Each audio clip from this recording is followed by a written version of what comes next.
Nah, ulama Nusantara yang dipegangi oleh Islam Nusantara itu, ya ada ulama pribumi, ada ulama habaibnya dari Timur Tengah.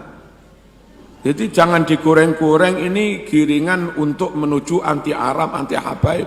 Bukan, bukan.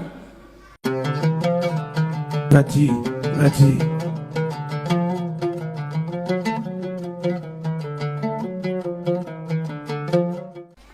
Apa sih Islam Nusantara? Pemahaman dan praktek Islam yang berkomitmen memegangi ulama-ulama yang ada di Nusantara secara umum, bukan perorangan. Kalau kita memegangi ulama Saudi, rata-rata sudah Wahabi. Meskipun ada satu dua kayak Said Maliki, Habib Zain yang ahlu sunnah. Kalau memegangi ulama-ulama Yaman secara umum, nggak bisa ulama Yaman yang utara Wahabi, pimpinan Mukbil, Yaman Selatan rata-rata Syiah, Muhammad Ali Soleh, dan seterusnya. Nah, ulama yang secara umum masih Sunni, meskipun ada yang tidak Sunni tapi nggak banyak, itu ya ulama di Nusantara. Nah, sebetulnya Islam Nusantara itu paham dan praktek Islam yang berkomitmen memegangi ajaran fatwa ulama yang ada di Nusantara. Kenapa mereka dipegangi? Satu, karena secara umum Asy'ariyah, Maturidiyah, madhab mau mulai Aceh sampai Papua ya rata-rata begitu. Yang kedua, ini penting sekali bagi alumni. Dulu ketika ada banyak pemusnahan kitab-kitab oleh Wahabi setelah mereka berontak terus menang, makam-makam mereka hancurkan, umat Islam ulama hafid banyak yang mereka bunuh, kitab Bukhari Muslim tafsir banyak yang dimusnahkan. Nah, saat itu banyak santri Indonesia yang mondok ke sana, segera pulang ke Indonesia. Ratusan santri itu pulang membawa berdus-dus kitab.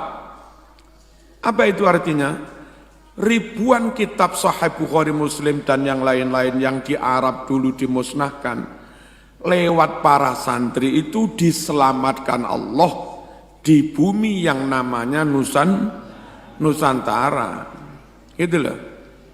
Beli Sahih Bukhari baru di Saudi, ya sudah modifikasi. Mau apa modifikasi?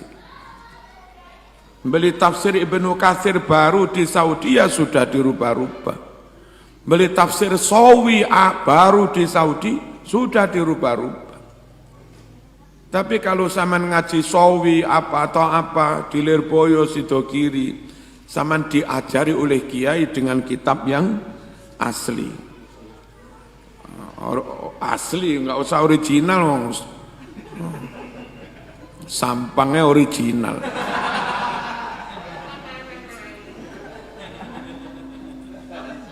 Jadi nun sewu teman-teman yang mungkin merasa etnisnya bukan Nusantara, bukan pribumi, enggak usah tersinggung. Istilah Nusantara itu seperti itu. Nah, ulama Nusantara yang dipegangi oleh Islam Nusantara itu, ya ada ulama pribumi, ada ulama habaibnya dari Timur Tengah. Jadi jangan digoreng-goreng ini giringan untuk menuju anti Arab, anti habaib. Bukan, bukan. Yang kita pegang itu ahlu sunnah wal jamaahnya dan mereka masih punya kitab asli. Zaman kendalem lah, kitab-kitab yang sampul lawas-lawas itu. Itu nyari begitu di Arab susah. Sudah cetakan mungkin 200 tahun yang lalu. Sementara di Indonesia masih terawat dengan baik.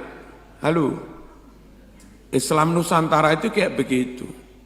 Ketika ditanya, Ustaz, kenapa Islam Nusantara? Saya balik bertanya, di mana ada ulama yang mengajarkan hormati cium tangan keturunan Rasulullah SAW. Ya ulama Indonesia, guru-guru kiai ustadz-ustadz Indonesia itu kepada muridnya mengajarkan Itu keturunan Nabi, kau hormati, kau tabarukan, kau takzim, kau cium tangannya.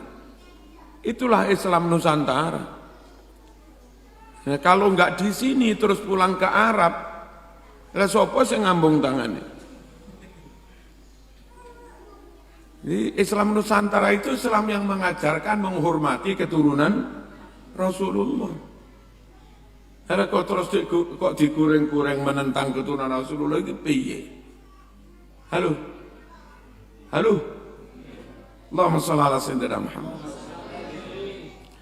Terus Islam Nusantara itu Islam yang dalam membuat kebijakan sosial, ekonomi, berpolitik, berbangsa, bernegara itu lebih sreg mengikuti kebijakan, arahan, guidance, bimbingan dari ulama-ulama Ahlus Sunnah wal Jamaah baik pribumi maupun habaib yang mereka memang sudah bertahun-tahun ada di Indonesia, hidup dengan suasana Indonesia, hidup dengan rasa Indonesia, dan tentu tahu problematika bangsa Indonesia, tahu heterogenitas permasalahan yang ada di Indonesia. Ulama yang kayak begitu itu kita jadikan rujukan, tempat bertanya dalam membuat kebijakan yang menyangkut politik negara, politik kebangsaan, orang semacam Habib Lutfi.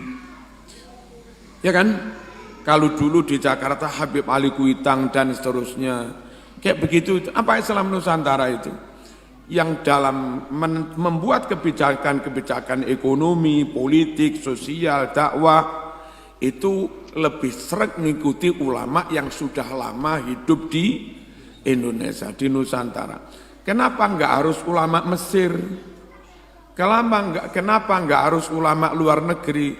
Satu, mungkin mereka Ahlus Sunnah Jamaah, Asy'ariyah sama, Maturidiyah sama, Syafi'iyah sama, tapi meskipun akidah podo, kalau enggak lama hidup di sini, mereka enggak tahu permasalahan bangsa, enggak tahu heterogenitas, nggak tahu ukuran sakit itu sampai kayak apa, sehingga dosisnya yang pas berapa, nggak tahu orang ini lambene sakpiro, sehingga nggak rujak lomboe piro iku nggak eruh. Jadi ketika untuk menentukan nasib bangsa, masalah politik pemerintahan, kita lebih sreg ngikuti Habib Lutfi daripada Habib yang Mesir, podo-podo Habibe. Itu bukan konteksnya kita anti Habib Mesir.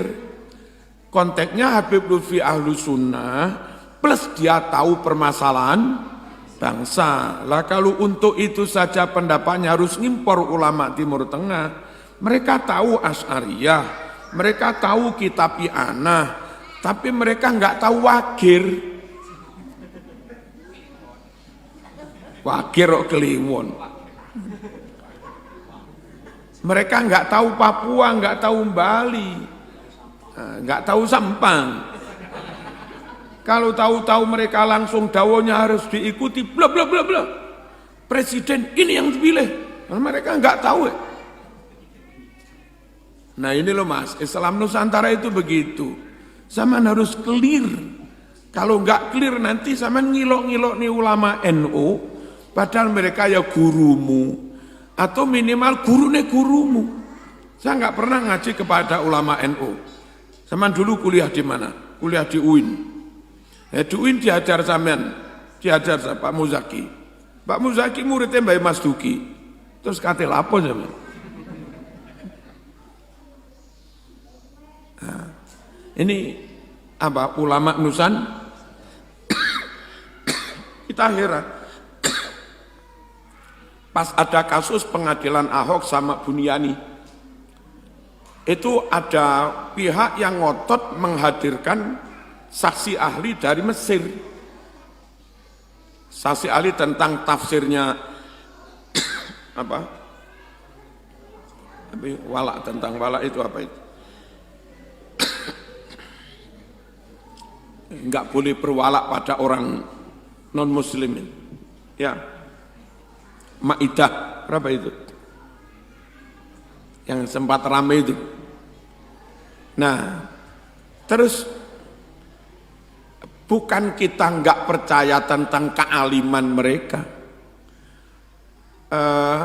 Ulama Mesir tentu tahu tafsirnya ayat itu. Ulama Saudi Yaman tentu tahu tafsirnya ayat itu. Tapi apa mereka tahu konstelasi politik yang terjadi di Jakarta? Dan bahwasanya sidang itu nanti menang atau kalah akan berdampak besar terhadap masalah perpolitikan. Wong ada Pak Quraisy Shihab yang juga ahli tafsir, ada Gus Bahak yang juga ahli tafsir. Kenapa harus mendatangkan dari mereka? Jadi betapa orang ini nyun sewu nggak mengerti bahwa konsep agama dalam tatbik itu mesti terkait dengan kondisi real yang ada di lapangan. Ulama Ahlussunnah manapun pahamnya sama. Tapi ketika harus mentatbik, mengapply di lapangan, itu antara Mesir, Turki, sini tidak sama, memang kondisinya beda. Paham ya? Nah, jadi istilah Islam Nusantara itu seperti itu. Allahumma shalli ala sayyidina Muhammad.